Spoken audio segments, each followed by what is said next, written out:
Well, our friends at FanDuel have put out some lines for the 2022 season. I want to talk about one of them in particular because it's very important. Georgia is a 16-point favorite, according to FanDuel, at Kentucky. A lot of people feel like this could be one of the games that is a trickier one for the Dogs, even though they've not lost in Lexington since 2006. Kentucky's a good team, and this could be a challenging moment for the Dogs, and yet they're listed as 16-point favorites. You know, that seems like a lot. And there are other games that are listed that I'm going to get to in the future. Um, and look, these are betting lines, right? They don't predict what the future will be. They give you a snapshot at this moment about what people who make a living off of this feel like they will accept bets on this line, even though the game is 7 months away, 6 months away.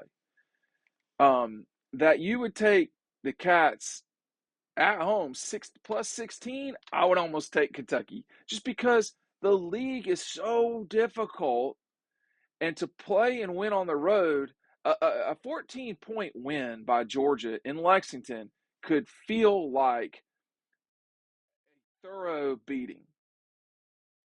And let's just go back in time and talk about the games most recently in Kentucky. I'll start with 2006 and we'll move our way up, okay? '06, they go with Matthew. I've got this famous picture of him. I was the only one that took it. So if you see anybody with this image, they are stealing it from me. Matthew with the face contusions and black eye. In the press conference after the game, he had run and his helmet got knocked off. I think he fell on someone's cleat or someone stepped on him, one of the two. They lose that game. Matthew had, I think, 4 turnovers. One of them was in the end zone. Kentucky storms the field. The fans, they take down the goalpost. 2008, the team that started the season number one in the country for the Dogs, they had to save themselves with an interception from a Kentucky team that was ranked most of the year, flying down the field during a noon game in Lexington. I'm going off the top of my head. I think it was Andre Woodson was still their quarterback, and DeMarcus Dobbs, I feel like, tipped the ball at the line of scrimmage, and Georgia won the game. It was crazy. 2010 was Sean Ailey, 5 touchdowns. That was a Joker Phillips Kentucky team at night. That was not a good Kentucky team. 2012, Georgia and Kentucky, that was about as bad as that Georgia team played, and I'm including the loss to South Carolina in it. Had they not had Aaron Murray to save their bacon, they would have lost to a very bad Kentucky team. I remember that team uh, struggling to find themselves in Lexington. Jarvis Jones went up there to Kentucky. It was cold in mid to late October. And they had just lost to Carolina at night in Columbia where they got jumped. And then they go to Lexington and you're thinking like they were like 30-point favorites or 25-point favorites. They had to save themselves up at the Kentucky about midway through the fourth quarter. I'm not sure they killed that game off like Kentucky, like Georgia had to grind out first downs to win that game. That was 2012. 2014, that was a blowout. That was, of course, I want to say this about the 12 team. A couple of weeks later, everything changed. Remember, Sean Williams had a big talk about they weren't this, that, and the other enough. David Andrews was out there throwing blood during practices. That week of Georgia practices before the Gators in 2012 was one of the most epic storytelling weeks of practice. Particularly, I think it was that Tuesday, and then Sean came up Wednesday to talk about it, and everything changed. They went down to Jacksonville. Jarvis did his thing, and they won that game and went on to lose to Alabama in the national, may as well have been the national championship game in Atlanta, and finished number 5 in the country. Should have been number 2 team in the country, but whatever. 14, they lost to Florida down there, upset Jeremy Pruitt's defense, Jeremy Pruitt's schemes against Florida, just Jeremy Pruitt, generally speaking, as a defensive coordinator, just not very good. In Florida with Will Muschamp, threw the ball 6 times against Georgia in 2014, which was 6 times too many, Will, and ran all over Georgia and beat them 38-20. Hudson Mason was a disaster that day. Couldn't really function in a way that you really wanted to. And then they go to Kentucky, and Isaiah McKenzie blows up. They have, they just kill Kentucky that day in 14. 16 was one of the most pivotal Georgia-Kentucky games in history, probably since 77 down there.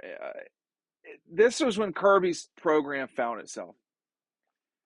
And it was Jacob Eason taking Georgia down the field to score the game-winning field goal with Rodrigo. This gave us birth to Rodrigo. It gave Jacob Eason even more confidence going into this season. And I'm telling you, I've talked about this game a lot, but that 16 Kentucky game was vital to Kirby Smart's program's development. As important as the Auburn game was a week later, and as important as the Tech loss was a couple weeks after that, that Kentucky game up in the Commonwealth is totally forgotten. I'm telling you, that game was really important for Georgia, because had they not won that game, I think they would have very possibly not wound up in a bowl. They could have lost to Auburn. They did lose to Georgia Tech. They had to have that game. I think they were 4-3 or 3-4, and they were in real trouble that night. Kentucky had they forced a field goal. Kirby called a timeout. Once Kentucky got into the 10-yard line, they were running the ball down Georgia's throats. They called a timeout, adjusted, kept the Cats out of the end zone, and that saved them that night. 2018 SEC East Championship on the line. Kentucky wins. They go to Atlanta, first time in history. CBS shows up for this game. I think it was the first time CBS had been there since 2002. I could be wrong about that, but this was a huge game in Lexington, hyped up. Man, Georgia whipped their ass. I mean, they took it personally that game was that way. And then Halloween 2020, Georgia goes up and wins the game 14-3. Really anemic offensive performance. Just wasn't good. Now, they only lost one of those games I talked about. But that is a weirdly tough place to play. Mark Stoops' team is really good. My issue with Kentucky, more than anything, and we talk about this in DAWGSTRUCTION, make sure you're picking up DAWGSTRUCTION, check it out, the link below. The number one way to support us is by checking out DAWGSTRUCTION below. I think the problem for Kentucky is that they play the same way Georgia plays, and it's not a great matchup for the Cats. And if they could play in ways that were a little bit different, they might match up better, but they don't. Now then, they've got a very qualified quarterback. I'm not sure he's a top 10 NFL pick, but whatever. And Levis, he is a very good quarterback. It's a tough place to play. When you see places like FanDuel put the line at 16, you can go bet that line.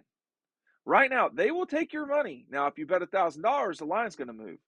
But if you go bet your money, they will take it. That seems like a pretty solid line, like a pretty heavy line to digest if you're Georgia. To go up there and not just win by 2 scores, but 2 scores in a little bit. That's asking a lot, particularly late in the season. Now, what we don't know is the way the Cats will play that year. They have a tough schedule. They play Florida and Tennessee. As usual, I think they have a challenging team from the West like A&M. But this is going to be a tricky game for Georgia. And it's just one of those games for the Cats where, to me, a little bit, you're going to do it or you're not. It's mixed for me. Maybe 16 is right.